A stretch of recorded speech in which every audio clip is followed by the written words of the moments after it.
Now, as we move on to our 10th section of solving questions with variables on both sides and numbers on both sides, really all we're doing is just what we've done in previous sections. I'm going to try and collect my x's first, and I'm going to do my numbers second. So I'm going to bring my 2x across. I always prefer my x's on the left-hand side, so I have positive 2x here, so I'm going to subtract 2x from both sides. That says addition property. I clearly mean subtraction property, because I'm subtracting. And then we can work out what that actually gives us.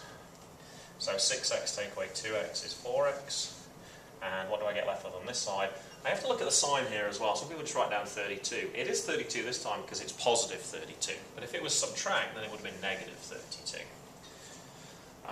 Now I can start doing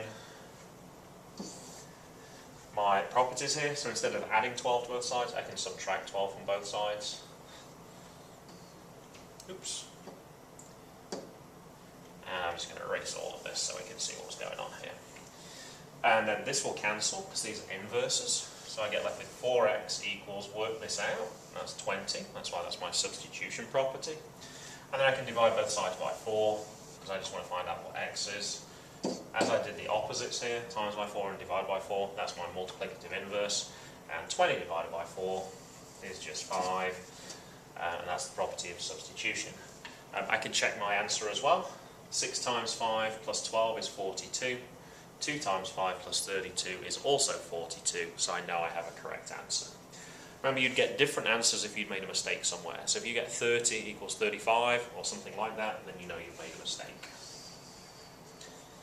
One more question.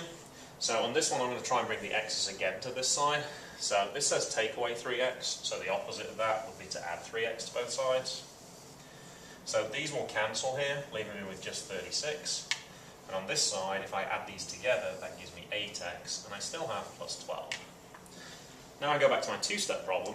I want to bring all the numbers to the right-hand side, so instead of adding 12, I want to subtract 12 from both sides, so that's my property of equality again.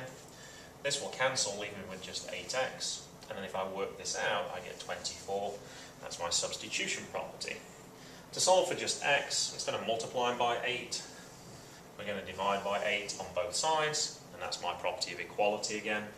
And then the 8 times by 8 and divided by 8, that's an example of a multiplicative inverse, so I just get left with the x, and then 24 divided by 8, whoops.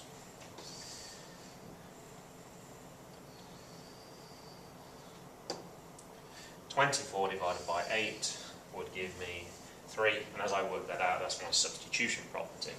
Subbing back to check, 5 times 3 is 15, and if I add 12, that gives me 27. And on this side, 36 minus 3 times 3, which is 9, is also 27. So as I ended up with the same answer for both, I know that this answer is indeed true. And that concludes the notes for section 10 of solving equations.